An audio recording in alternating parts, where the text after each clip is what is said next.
ओम साई राम। अध्याय 48। सद्गुरु के लक्षण।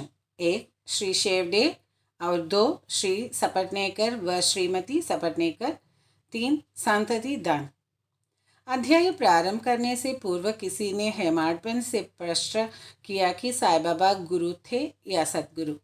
उत्तर में हेमाडपंत सद्गुरु के लक्षणों का निम्न प्रकार वर्णन करते हैं। सद्गुरु के लक्षण: जो वेद और वेदांत तथा चाहों शास्त्रों की शिक्षा प्रदान करके ब्रह्म विषयक मधुर व्याख्यान देने में पारंगत हो तथा जो अपने श्वासोच्छ्वास क्रियाओं पर नियंत्रण कर सहज ही मुद्राएं लगाकर अपने शिष्यों को मंत्रोपदेश दे निश्चित अवधि में यथोचित संख्या का जप करने का आदेश दे और केवल अपने वाक्चातुर्य से ही उन्हें जीवन के अंतिम ध्येय का दर्शन कराता हो तथा जिसे स्वयं आत्म साक्षात्कार न हुआ हो वह सद्गुरु नहीं, वरन जो अपने आचरणों से लौकिक व पारलौकिक सुखों से विरक्ति की भावना का निर्माण कर हमें आत्मानुभूति का रसास्वादन करा दे तथा जो अपने शिष्यों को क्रियात्मक और प्रत्यक्ष ज्ञान अथवा आत्मानुभूति करा दे उसे ही सद्गुरु कहते हैं। जो स्वयं ही आत्म साक्षात्कार से वंचित है वे भला अपने अनुयायियों को किस प्रकार अनुभूति करा सकते हैं। सद्गुरु स्वप्न में भी अपने शिष्य से कोई लाभ या सेवा शुश्रूषा की लालसा नहीं करते, वरन स्वयं उनकी सेवा करने को ही उद्यत रहते हैं। उन्हें यह कभी भी भान नहीं होता है कि मैं कोई महान हूँ और मेरा शिष्य मुझसे तुच्छ है, अपितु उसे अपने ही सदृश अथवा या ब्रह्मस्वरूप समझा करते हैं। सद्गुरु की मुख्य विशेषता है यही है कि उनके हृदय में सदैव परम शांति विद्यमान रहती है। वे कभी अस्थिर या अशांत नहीं होते और न उन्हें अपने ज्ञान का ही लेश मात्र गर्व होता है। उनके लिए राजा रंग स्वर्ग अपवर्ग सब एक ही समान है। हेमाडपंत कहते हैं कि मुझे गत जन्मों के शुभ संस्कारों की परिणाम स्वरूप श्री साई बाबा सदृश सद्गुरु के चरणों की प्राप्ति तथा उनके कृपा पात्र बनने का सौभाग्य प्राप्त हुआ। वे अपने यौवन काल में चिलम के अतिरिक्त कुछ संग्रह न किया करते थे। न उनके बाल बच्चे तथा मित्र थे, न गर्भार था और न उन्हें किसी प्रकार का आश्रय प्राप्त था। 18 वर्ष की अवस्था से ही उनका मनोनिग्रह बड़ा विलक्षण था। वे निर्भय होकर निर्जन स्थानों में विचरण करते एवं सदा आत्मलीन रहते थे। वे सदैव भक्तों की निस्वार्थ भक्ति देकर ही उनकी इच्छानुसार आचरण किया करते थे। उनका कथन था कि मैं सदा भक्त के पराधीन रहता हूँ। जब वे शरीर में थे उस समय भक्तों ने जो अनुभव किए उनके समाधिस्थ होने के पश्चात आज भी जो उनके शरणागत हो चुके हैं उन्हें उसी प्रकार के अनुभव होते रहते हैं। भक्तों को तो केवल इतना ही यथेष्ट है कि यदि वे अपने हृदय को भक्त और विश्वास का दीपक बनाकर उसमें प्रेम की ज्योति प्रज्वलित करे तो ज्ञान ज्योति अथवा आत्म साक्षात्कार स्वयं प्रकाशित हो उठेगी। प्रेम के अभाव में शुष्क ज्ञान व्यर्थ है। ऐसा ज्ञान किसी को भी लाभप्रद नहीं हो सकता। प्रेम भाव में संतोष नहीं होता, इसलिए हमारा प्रेम असीम और अटूट होना चाहिए। प्रेम की कीर्ति का गुणगान कौन कर सकता है जिसकी तुलना में समस्त वस्तुएं तुच्छ जान पड़ती है। प्रेम रहित पाठन सब निष्फल है। प्रेमांकुर के उदय होते ही भक्ति, वैराग्य, शांति और कल्याण रूपी संपत्ति सहज ही प्राप्त हो जाती है। जब तक किसी वस्तु के लिए प्रेम उत्पन्न नहीं होता तब तक उसे प्राप्त करने की भावना ही उत्पन्न नहीं होती। इसलिए जहाँ व्याकुलता और प्रेम है वही भगवान स्वयं प्रकट हो जाते हैं। भाव में ही प्रेम अंतर्निहित है और वही मोक्ष का कारणीभूत है। यदि कोई व्यक्ति कलुषित भाव से भी किसी सच्चे संत के चरण पकड़ ले तो यह निश्चित है कि वह अवश्य तर जाएगा। ऐसी ही कथा नीचे दर्शाई गई है। श्री शेवड़े। अक्कलकोट के श्री सपटनेकर वकालत का अध्ययन कर रहे थे। एक दिन उनकी अपने सहपाठी श्री शेवड़े से भेंट हुई। अन्य और भी विद्यार्थी वहां एकत्रित हुए और सब ने अपनी अपनी अध्ययन संबंधी योग्यता का परस्पर परीक्षण किया। प्रश्नोत्तरों से विदित हो गया कि सबसे कम अध्ययन श्री शेवड़े का है और वे परीक्षा में बैठने के अयोग्य है।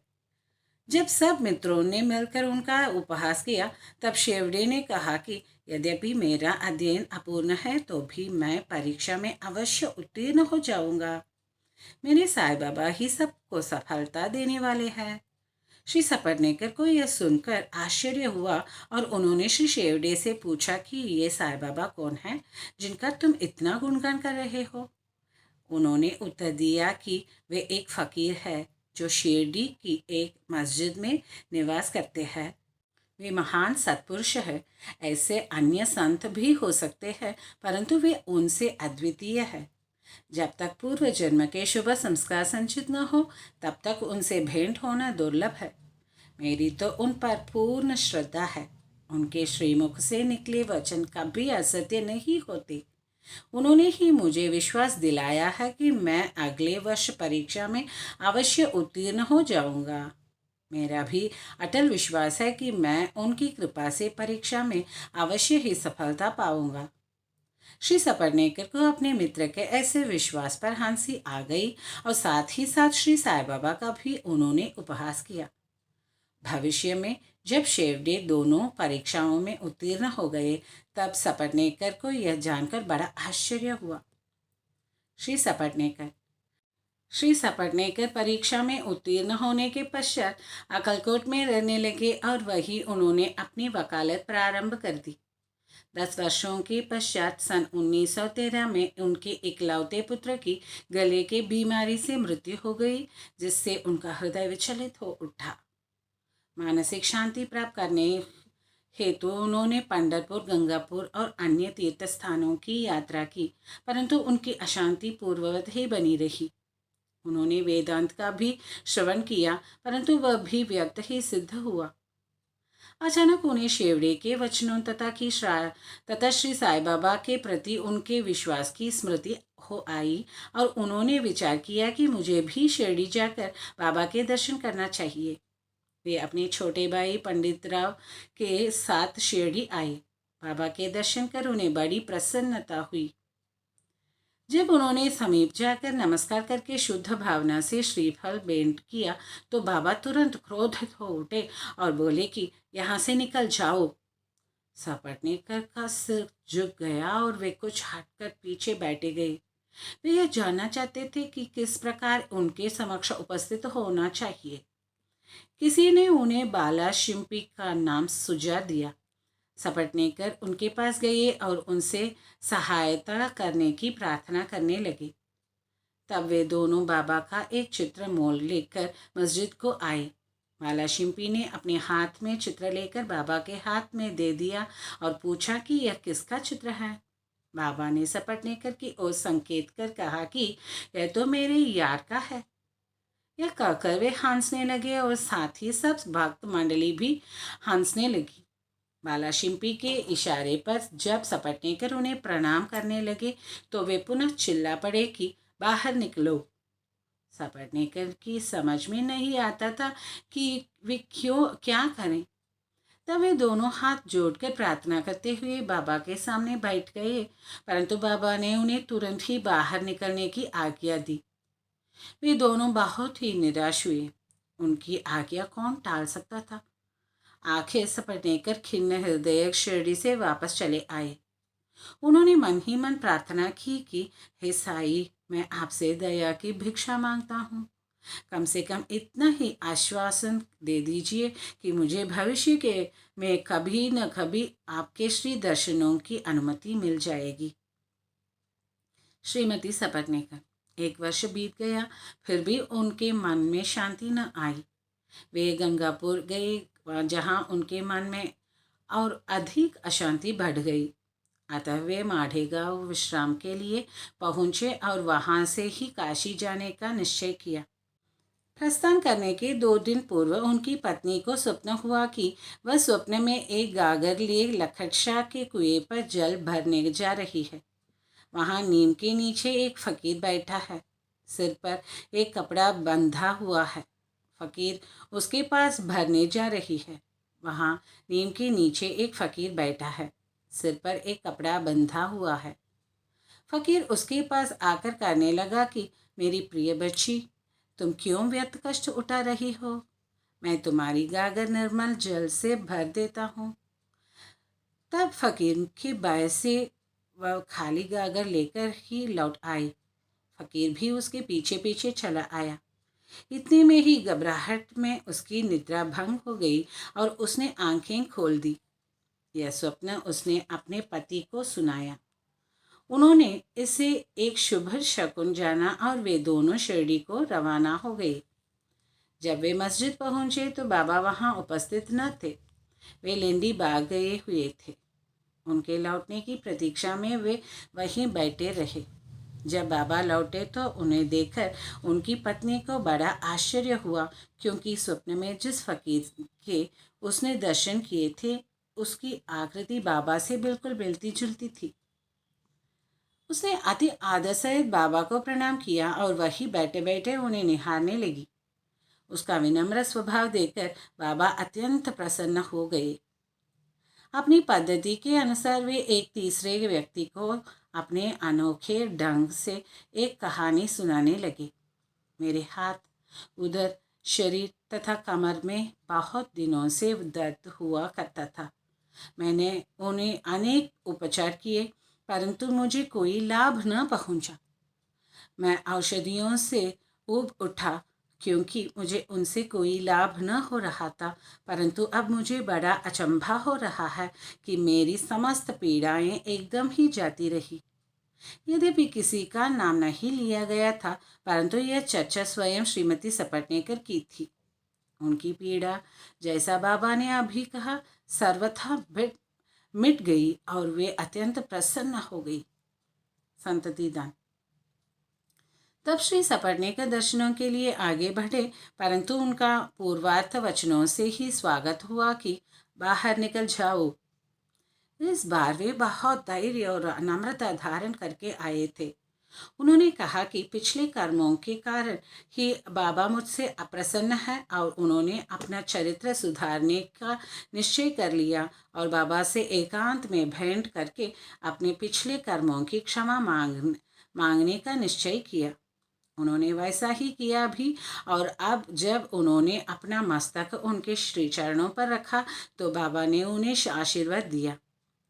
अब सपटनेकर उनके चरण दबाते हुए बैठे ही थे कि इतने में एक गडेरिन आई और बाबा की कमर दबाने लगी। तब वे सदैव की भांति एक बनिए की कहानी सुनाने लगे।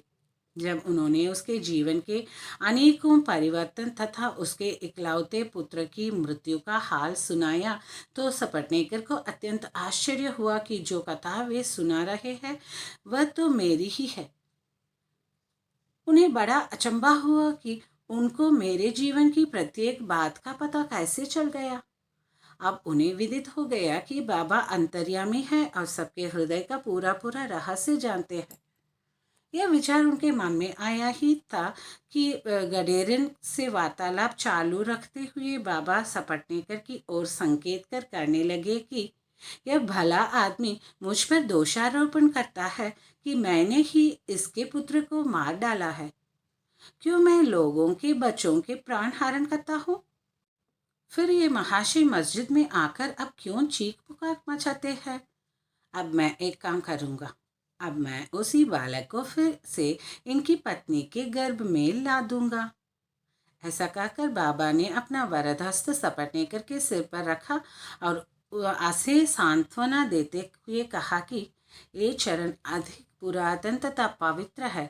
जब तुम चिंता से मुक्त होकर मुझ पर पूरा विश्वास करोगे तभी तुम्हें अपने ध्येय की प्राप्ति हो जाएगी। सपटनेकर का हृदय गदगद हो उठा।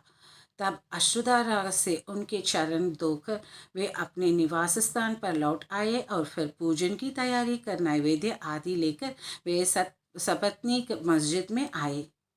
वे इसी प्रकार नित्य नैवेद्य चढ़ाते और बाबा से प्रसाद ग्रहण करते रहे। मस्जिद में अपार भीड़ होते हुए भी वे वहां जाकर उन्हें बार बार नमस्कार करते थे। एक दूसरे से सिर टकराते देखकर बाबा ने उनसे कहा कि प्रेम तथा श्रद्धा द्वारा हुआ एक ही नमस्कार मुझे पर्याप्त है। उसी रात्रि को उन्हें चावड़ी का उत्सव देखने का भी सौभाग्य प्राप्त हुआ और उन्हें बाबा ने पांडुरंग के रूप में दर्शन दिए। जब वे दूसरे दिन वहां से प्रस्थान करने लगे तो उन्होंने विचार किया कि पहले दक्षिणा में बाबा को 1 रुपया दूंगा। यदि उन्होंने और मांगे तो अस्वीकार करने के बजाय 1 रुपया और भेंट में चढ़ा दूंगा। फिर भी यात्रा के लिए शेष द्रव्य राशि पर्याप्त होती। जब उन्होंने मस्जिद जाकर बाबा को 1 रुपया दक्षिणा दी तो बाबा ने भी उनकी इच्छा जानकर 1 रुपया उनसे और मांगा। जब सपटनेकर ने उसे सहर्ष दे दिया तो बाबा ने भी उन्हें आशीर्वाद देकर कहा कि यह श्रीफल ले जाओ और इसे अपनी पत्नी की गोद में रखकर निश्चित होकर घर जाओ। उन्होंने वैसा ही किया और 1 वर्ष के पश्चात ही उन्हें एक पुत्र प्राप्त हुआ। 8 मास का शिशु लेकर वह दंपति फिर शिरडी को आए और बाबा के चरणों पर बालक को रखकर फिर इस प्रकार प्रार्थना करने लगे कि हे श्री साईनाथ, आपके ऋण हम किस प्रकार चुका सकेंगे। आपके श्री चरणों में हमारा बार बार प्रणाम है। हम दीनों पर आप सदैव कृपा करते रहिएगे, क्योंकि हमारे मन में ही सोते जगाते हर समय न जाने क्या क्या संकल्प विकल्प उठा करते हैं। आपके भजन में ही हमारा मन मग्न हो जाए, ऐसा आशीर्वाद दीजिए। उस पुत्र का नाम मुरलीधर रखा दिया। बाद में उनके 2 पुत्र अथवा भास्कर और दिनकर और उत्पन्न हुए। इस प्रकार सपटनेकर दंपति को अनुभव हो गया कि बाबा के वचन कभी असत्य और अपूर्ण नहीं निकले। श्री सद्गुरु साईनाथ अर्पणमस्तु। शुभम भवतु। ओम साई राम। जय साई राम।